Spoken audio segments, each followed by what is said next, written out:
Hey everyone, what's poppin', what's tea? It's your girl Spicy Niche and I am back. I know I took a little hiatus, but September is just a crazy month. My birthday was last Saturday. The rest of the month I have something going on every single weekend. But we are going to try to be here. And today we are here to talk about the film A Young Time Ago that debuted on Prime. Now, it seems the person running the Prime Video Niger account must have seen the comments from my last video talking about how they don't do a good job of posting what new Nigerian films are coming out on Netflix. I kind of just find out about them, randomly.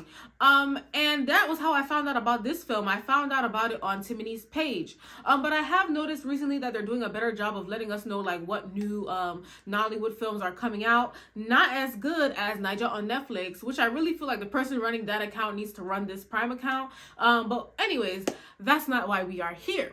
We are here to talk about A Young Time Ago featuring Daniel and Wale Ojo, Sophie Lakija, so many actors. So let's get straight into it. A Young Time Ago is about the character Tayo. Now, Tayo is in love with one of his classmates, Kemi. But Kemi, she does music and she really wants to get into the music industry. Now, there is a big guy on their campus by the name of Magic, played by Timony, who, he has the connects. And in the film, they mention he's a senator's son. He's collaborated with Olamide and everything. So, of course, her wanting to get in the music industry, she's going to want to connect with him. So she goes for one of his parties at his house. They're in the studio. Everything is fine. That is until Magic rapes her. Now, when Magic rapes her, they try to cover it up. She tries not to tell anybody, but then she eventually ends up telling Tayo.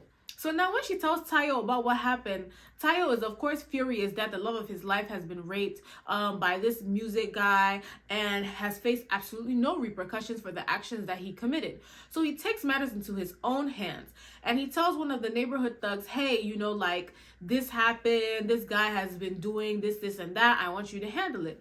So when he tells this neighborhood thug what has happened, he sure handles it, and the way that he handled it was by killing Magic. So now Tayo witnessed Magic's death and everybody on the campus is pointing fingers to Kemi like, hey, well, he raped you. You must be the one who ended up, killing him for what he did to you.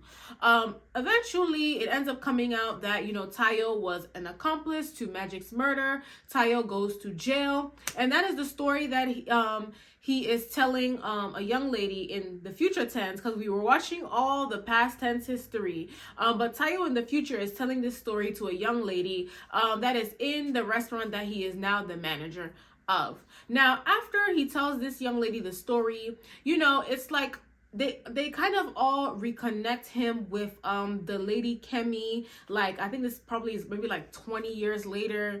He reconnects with Kemi and lets her know, oh, I've always loved you. And she's like, oh my god, I can't believe this happened, because of me. Your life kind of just trash. You just trash your life because of me and everything. So they end up reconnecting. Now, if you haven't watched my video, I have my movie rating criteria. So first, we are going to start with none other than the plot and storyline. So I thought the plot and storyline was pretty clear. Now, what was unclear to me was Wale Ojo's character. I believe his name was Mr. G. I could be wrong, but I believe that was his name. So Mr. G and Tayo, played by Daniel and met in jail, right? When Mr. G got out, he gave Tayo a job at his restaurant. So now while at the restaurant, that's when Mr. G says, hey, I have, my niece coming by. It'll be good for you to meet somebody new. The niece comes in and, that's when Tayo starts telling the niece the story of his life, of why he's never been in love again. Now, after that, they reconnect Tayo with Kemi and his old classmate and the old classmate's girlfriend. But then at the end, it's like Wale Ojo's character flies away with angel wings. And like throughout the backstory, we see this character played by Wale Ojo like kind of like lingering in the background of everything that is happening. And I'm very confused about that portion. I'm like, are you guys trying to say this was his guardian angel, or like, what are we trying to do with this character? Because I still don't understand that particular storyline, and I don't understand the other guy that was with his character walking around with like the black, I'm like, is it giving a devil angel, or I just don't understand that portion of the film.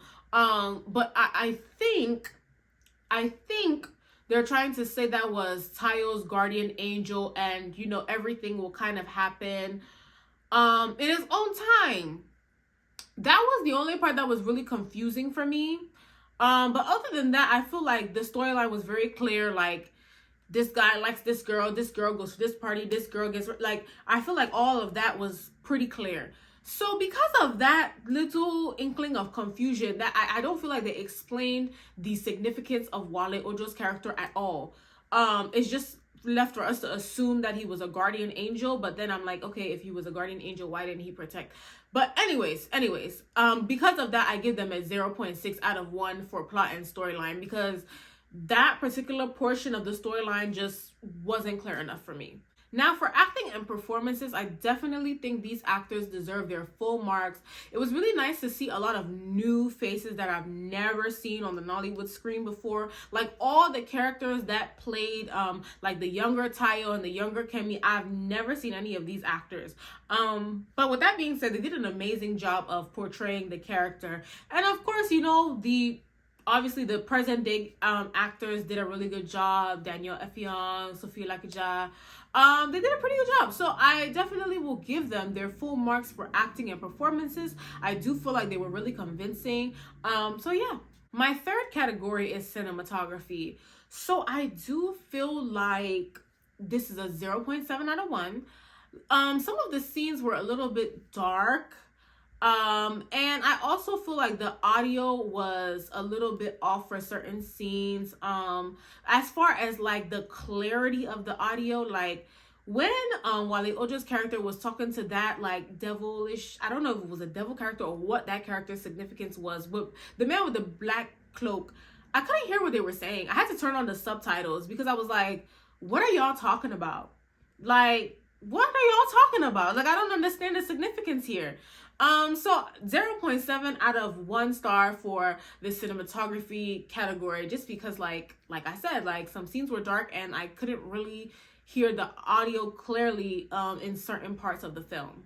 Now, for entertainment value and engagement, I give this film a 0.8 out of 1. I definitely do feel like this film was engaging. I definitely do feel like it evoked emotion. Like, I feel like the storyline is something that happens more often than we like to admit. And so I'm really glad that they explored that. I feel like they could have expanded on it a little bit further. Yes, but I genuinely enjoyed the storyline because more than we would like to admit, this kind of thing happens. Girl goes to a party, trying to be with the popular guy, even if it's not a popular guy, like just girl goes to a party. People get drunk, people take drugs, girl gets raped. And then it's like, after that, there's a lot of like victim shaming to where people might not even come out and say, hey, this is what happened and this is wrong. So, sometimes it'll be up to another person to kind of say like, hey, you didn't deserve that and something needs to be done about this. So I really enjoyed that part. So yeah, definitely 0.8 out of 1 for that category. Now, with that being said, for theme and message, I give them a 0.8 out of 1. I think this is very relevant to personal experiences. I feel like as women, oh Lord, I feel like as women, sometimes we are always like sexually objectified. And so some people will say things like, oh, why did she go to that party? Oh, why this? Oh, why that? Like, her going to the party or not going to the party, that doesn't justify the fact that this guy did this thing to her. You know what I'm saying? So like I feel like a lot of the time in society there's a lot of victim shaming, and that is really like a trigger for me, because I just don't understand that. Like, why are we blaming the victim? Or why was she here wearing this? Or why did she go in this type of space?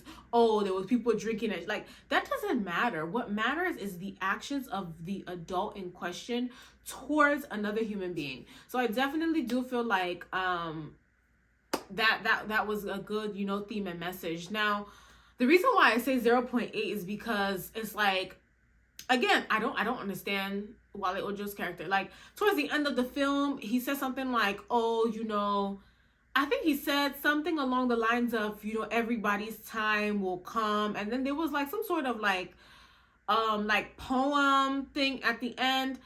But I could go confused. I was like, okay, like, what are we trying to convey here? Like, what are we trying to convey here? Like, what I took away from certain parts was, okay, like, it's never too late to make things right. You know, I guess your time will come. Everything will fall into place at the right time. Or I don't know, maybe you have to go through certain things to get to like where you are in life. I'm guessing. Just because, like, again, with that character that Wale Ojo was playing, it just was confusing. It just was confusing. So yeah, I definitely do think that this film should have probably come with a trigger warning, because there are women who went through this type of thing, and this film could probably be a trigger to them, you know? So yeah. But that's all I would say about this film overall. So overall, I give this film a 3.9 out of 5. Yeah, 3.9 out of 5. Like I said, just because like that one character really threw me off. Like, that character, the shadow character, like if they would have just excluded those two characters from the film, I think I would have rated them probably maybe like a 4.5 out of 5. But because of that whole confusion, I'm just like, yeah, 3.9 out of 1 star. But yeah, no, I definitely, like I said, I do feel like this should have come with a trigger warning, because there's some people who have, like I said, been through this, and this could be kind of like triggering for them.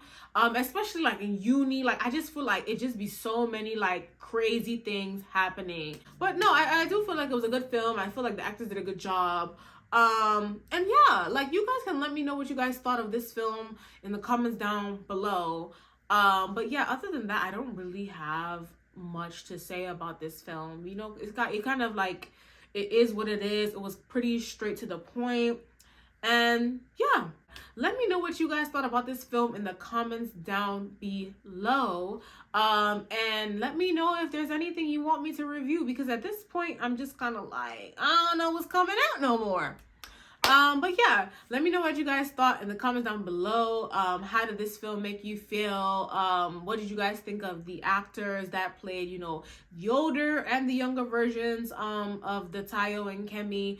And yeah, I will see you guys in my next video.